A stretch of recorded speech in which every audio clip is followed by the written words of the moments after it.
O empresário de doces sentou-se à mesa do restaurante do Posto King naquela tarde ensolarada de sábado, 16 de fevereiro de 1974. José Maria Chaves, conhecido como Zé Maria, estava acompanhado pelo advogado René dos Santos Rocha e seu amigo Cláudio Vieira Lima. Almoçavam tranquilamente, riam alto, conversavam amenidades típicas de fim de semana. Por volta das 14h30, 2 veículos pararam em frente ao posto de gasolina na Avenida João 23.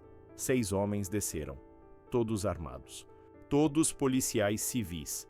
O que lideravam era Francisco Teixeira Lima, o delegado F.T. Lima, conhecido em todo o Piauí como o Caçador de Bandidos. Tinha carreira marcada por ações duras contra criminosos, mas também era acusado de brutalidade, tortura, execuções sumárias. Seu nome causava calafrios até entre colegas de farda. Entrou no restaurante à frente dos outros, caminhou diretamente até a mesa onde José Maria estava. O teor da conversa inicial ninguém ouviu direito, mas a tensão aumentou em segundos. De repente, tiros, muitos tiros. José Maria sacou uma arma e começou a disparar. O primeiro tiro acertou o peito de um policial que nem teve tempo de sacar sua pistola. O segundo atravessou a garganta de outro. O delegado F.T. Lima levou múltiplos disparos no peito e na cabeça antes de cair. Copos, pratos e cadeiras foram derrubados no pânico. As pessoas correram, gritaram, se jogaram no chão. O sangue se espalhou pelas calçadas do posto, misturando-se com cerveja derramada e comida espalhada. Em menos de 1 minuto, 3 policiais civis estavam mortos. José Maria fugiu do local, mas se entregou horas depois acompanhado por seu advogado. Alegou legítima defesa. Disse que foi agredido verbalmente, que o delegado puxou a arma primeiro, que atirou para salvar a própria vida. Testemunhas disseram coisas diferentes. Algumas afirmavam que os policiais sequer sacaram as armas. Outras diziam que os tiros vinham de mais de uma direção, que José Maria não estava sozinho nos disparos. A verdade, como sempre, ficou perdida entre versões contraditórias e interesses conflitantes. José Maria Chaves não nascera em Teresina. Era originário do interior do Rio Grande do Norte. Tinha chegado à capital piauiense nos anos 1970, como tantos outros, fugindo da seca e dos conflitos da terra natal. Mas trazia consigo passado nebuloso. Era foragido da justiça potiguar, acusado de envolvimento em crimes de lesão corporal e ameaça. Isso, mas contudo, não o impediu de construir vida aparentemente respeitável na capital. Com espírito empreendedor, abriu fábrica de doces no bairro Cristo Rei, que rapidamente prosperou. Era, para todos os efeitos, empresário de sucesso. Mas por trás do sorriso gentil e da conversa envolvente, havia figura controversa que não hesitava em resolver conflitos com armas. Teresina, nos anos 1970, vivia tempo de ambiguidade. A cidade crescia lentamente, mas trazia consigo marcas de província que misturava política, violência e negócios. Os bairros centrais eram repletos de quitandas, oficinas, bares e postos de combustíveis. Nas periferias, pobreza coexistia com fama de alguns homens influentes, quase sempre donos de terras ou empresários de reputação discutível. Era cenário perfeito para homens como José Maria prosperarem. Conquistou amizades entre advogados, políticos e comerciantes. Mas também alimentava inimizades, principalmente entre policiais e figuras ligadas ao sistema judiciário. Era homem que andava armado, tinha fama de valente, cercava-se de pessoas influentes. Aos poucos, sua fama começou a ultrapassar os limites da zona leste da cidade. A comoção em Teresina após o massacre no Posto King foi imediata. Nunca antes a cidade testemunhara a morte de 3 policiais civis de uma só vez, dentro de restaurante de classe média. Os jornais estamparam manchetes: massacre no Posto King, executado o delegado FT, chacina abala a estrutura policial do Piauí. A sociedade ficou dividida. Parte via José Maria como justiceiro, alguém que se defendeu de abuso policial. Delegado F.T. Lima tinha reputação de brutalidade, era temido até por colegas. Outros rotulavam José Maria de frio assassino, pistoleiro moderno travestido de empresário. Enquanto isso, os dois amigos dele, o advogado René dos Santos Rocha e Cláudio Vieira Lima, foram detidos como cúmplices. Passaram poucos dias presos por falta de provas, mas o que viria a seguir escandalizaria ainda mais a cidade. Na terça-feira seguinte, 19 de fevereiro de 1974, 3 dias após o massacre, René dos Santos Rocha foi assassinado dentro de seu escritório no centro de Teresina. Um tiro certeiro na nuca, executado com arma de calibre pesado. Era a mensagem clara: quem andava com José Maria, quem o defendia, quem estava ao seu lado, tornava-se alvo. Teresina mergulhou em medo, e José Maria, mesmo preso, continuava sendo o nome mais temido do estado. O julgamento aconteceu em maio de 1974. O fórum estava cercado. Carros da polícia militar faziam segurança do quarteirão inteiro. Os jornais chamavam de o julgamento do século no Piauí. José Maria Chaves estava prestes a encarar júri popular pela chacina. A cidade, ainda chocada, aguardava o desfecho. O julgamento durou 3 dias e imobilizou repórteres, advogados, parentes das vítimas e curiosos. O Ministério Público fez acusações duras. A defesa, liderada pelo renomado advogado Jurandir Porto, sustentava a tese de legítima defesa. A versão da defesa, o delegado F.T. Lima entrou armado, exaltado, ameaçou José Maria sem apresentar mandado. Os tiros teriam sido reação instintiva. A acusação, no entanto, apresentou laudos, fotos e depoimentos que contrariavam essa tese. Os policiais mortos não sacaram as armas. Não houve confronto direto. Tudo indicava emboscada premeditada. Alguns juristas falavam até em execução. Mas o que ninguém esperava aconteceu. O júri absolveu José Maria por 7-0. O veredito caiu como bomba. A plateia se dividiu entre aplausos e protestos. Parentes dos policiais mortos choraram em desespero. Outros gritavam por justiça. No dia seguinte, os jornais estamparam: Zé Maria livre, justiça ou farsa? A comoção foi tamanha que o Tribunal de Justiça do Piauí anulou o júri, alegando irregularidades no processo. A defesa entrou com recursos. O novo julgamento, no entanto, nunca chegou a acontecer. Após a anulação do júri, José Maria voltou à prisão, mas sua influência parecia crescer dentro e fora dos muros.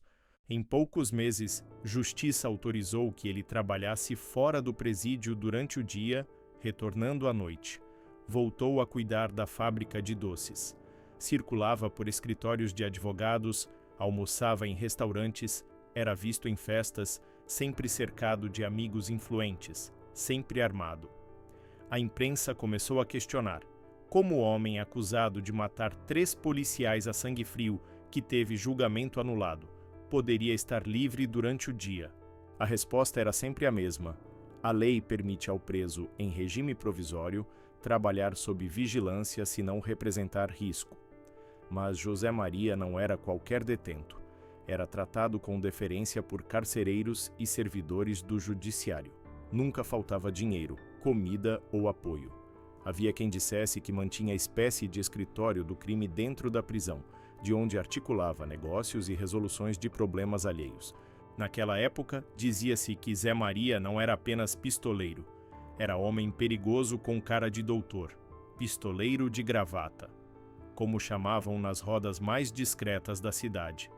Sabia se portar, citava artigos da Constituição, usava caneta com a mesma frieza com que sacava revólver. De 1975 a 1978, viveu vida dupla. Oficialmente era réu em espera por novo julgamento. Extraoficialmente circulava com certa liberdade por Teresina. A fábrica de doces continuava operando. Frequentava bares, reuniões políticas, festas fechadas, era respeitado por uns, temido por muitos. A Polícia Civil, enfraquecida pela perda de 3 dos seus melhores homens, evitava confrontos. O caso Posto King ainda era lembrado com dor, mas pairava sobre os quartéis temor de enfrentar José Maria sem ordem superior. Nesse período, vários crimes ocorridos em Teresina foram atribuídos a justiceiros ou desconhecidos. Em muitos deles, a população suspeitava de participação indireta de Zé Maria, seja por vingança, seja por encomenda. Mas nada era provado, ninguém era preso. O silêncio virou norma. Enquanto isso, novo julgamento nunca foi marcado. Os processos moviam-se lentamente na burocracia do judiciário piauiense, como se névoa legal cobrisse o caso. Aos poucos, a sociedade começou a esquecer, ou fingir que esquecia, o que acontecera no posto King. Mas José Maria, conforme os anos passavam, começou a ficar descuidado. O poder que acumulara, o respeito misturado com o medo que inspirava, a impunidade aparente, tudo isso o tornou confiante demais. Começou a beber mais. Frequentava lugares cada vez mais perigosos, falava alto em bares, se vangloriava de ser intocável. Era comportamento suicida para homem com tantos inimigos. E os inimigos, especialmente dentro da polícia militar, esperavam apenas oportunidade. No sábado, 28 de novembro de 1978, a cidade estava abafada.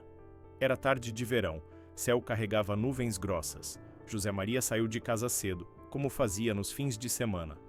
Testemunhas disseram que estava alterado, embriagado. Visitou alguns bares, bebeu conhaque e cerveja. Por volta das 15 horas, entrou em cabaré da zona sul de Teresina, no bairro São Pedro. Lá, segundo relatos, discutiu com frequentadores.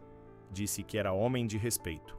Falou alto, gritou que era Zé Maria Chaves, que ninguém mandava nele, nem polícia, nem juiz. Um telefonema foi feito, segundo relatos posteriores, para a Rádio Patrulha. O informante teria dito: Zé Maria tá armado no cabaré, vai matar gente. A polícia não hesitou. 2 viaturas da PM chegaram em poucos minutos. Os soldados não estavam ali para prender, estavam ali para encerrar um ciclo. O que houve dentro do cabaré, ninguém sabe ao certo. As versões oficiais diziam que Zé Maria reagiu à abordagem e trocou tiros com policiais, sendo alvejado e morto no local. Outras fontes, incluindo moradores e pessoas que afirmaram ter ouvido disparos, dizem que ele foi executado friamente. 3 tiros certeiros no peito, 1 na cabeça. A cena final foi digna de tragédia anunciada. O corpo foi retirado, coberto por lençol manchado de sangue. Nenhuma homenagem, nenhuma lágrima pública. A morte de José Maria causou pouco alarde nos jornais da época. Notas curtas, nenhum editorial, nenhuma investigação profunda. Não houve sindicância, nem depoimentos dos policiais envolvidos. O caso foi encerrado como reação à abordagem, expressão comum nos autos da época quando alguém indesejado era abatido pela polícia. Seus bens foram rapidamente dilapidados. A fábrica de doces faliu meses depois. Os amigos desapareceram. A história virou lenda nos bares da Zona Sul. Alguns diziam que ele deixara dinheiro escondido. Outros, que tinha lista de inimigos marcados para morrer, mas não teve tempo. A história de José Maria Chaves é emblemática de época e lugar específicos. Teresina, nos anos 1970, era a cidade onde lei escrita competia com lei das armas. Onde homem com coragem, dinheiro e conexões certas podia operar com impunidade impressionante. José Maria matou 3 policiais em plena luz do dia, dentro de restaurante movimentado. Foi absolvido por júri popular. Teve julgamento anulado, mas nunca foi julgado novamente. Viveu anos entrando e saindo da prisão, trabalhando livremente, mantendo negócios, frequentando festas. Era como se massacre não tivesse acontecido, como se 3 homens não tivessem morrido com balas dele. Mas impunidade tem limites. Eventualmente, contas são cobradas. Não necessariamente através do sistema legal, que claramente havia falhado, mas através de justiça mais antiga e brutal, a vingança. José Maria viveu 4 anos após massacre do posto King. 4 anos olhando por cima do ombro, sabendo que tinha inimigos mortais dentro da polícia. 4 anos bebendo demais, falando alto demais, confiando demais na proteção de aliados políticos. Até que, num sábado de novembro, embriagado e descuidado, deu aos seus inimigos exatamente a oportunidade que esperavam. A morte dele não foi investigada porque não precisava ser. Todos entenderam o que aconteceu. Era execução, era pagamento de dívida de sangue. Era polícia militar fazendo o que polícia civil não conseguira: eliminar homem que tinha matado 3 dos seus. Era brutal, era ilegal, era execução sumária. Mas na lógica daquele tempo e lugar, fazia sentido perfeito. José Maria tinha vivido pela arma, morreu pela arma. Era a simetria poética de tipo mais sombrio. Hoje, mais de 50 anos depois, José Maria Chaves é nome pouco lembrado fora do Piauí. Não aparece em livros de história, não tem menções em enciclopédias. Mas nas ruas de Teresina, especialmente nos bairros mais antigos, seu nome ainda é citado com um tipo de respeito, travestido de medo. É lembrado como o homem que desafiou polícia e viveu para contar história, pelo menos por um tempo. Como empresário que mantinha fábrica de doces enquanto resolvia problemas com balas. Como figura que transitava entre legalidade e crime com facilidade desconcertante. A história dele levanta questões desconfortáveis sobre justiça, poder e impunidade. Como o júri pode absolver homem que claramente matou 3 policiais? Como o sistema judicial pode anular julgamento, mas nunca marcar novo? Como o réu aguardando julgamento por triplo homicídio pode trabalhar livremente durante o dia? As respostas envolvem corrupção, conexões políticas, intimidação de testemunhas, falhas estruturais do sistema judiciário. Mas também revelam algo sobre sociedade que permite essas coisas acontecerem. Sociedade que, pelo menos temporariamente, via José Maria como justiceiro, como homem que enfrentou o delegado brutal e corrupto, que aplaudiu sua absolvição mesmo sabendo que ele era culpado. E há também questão sobre delegado F.T. Lima. Era herói ou vilão? Caçador de bandidos ou executor sumário? Tinha a reputação de brutalidade. Era acusado de tortura. Quando foi ao posto King naquela tarde, estava lá para prender José Maria legitimamente, com mandado da justiça? Ou estava lá para executá-lo extrajudicialmente? A verdade provavelmente está no meio. Era policial que operava em zona cinzenta, que usava métodos questionáveis, mas que também enfrentava criminosos perigosos em tempo onde Estado de Direito era mais aspiração do que realidade. O que fica, décadas depois, é sensação de tragédia desperdiçada.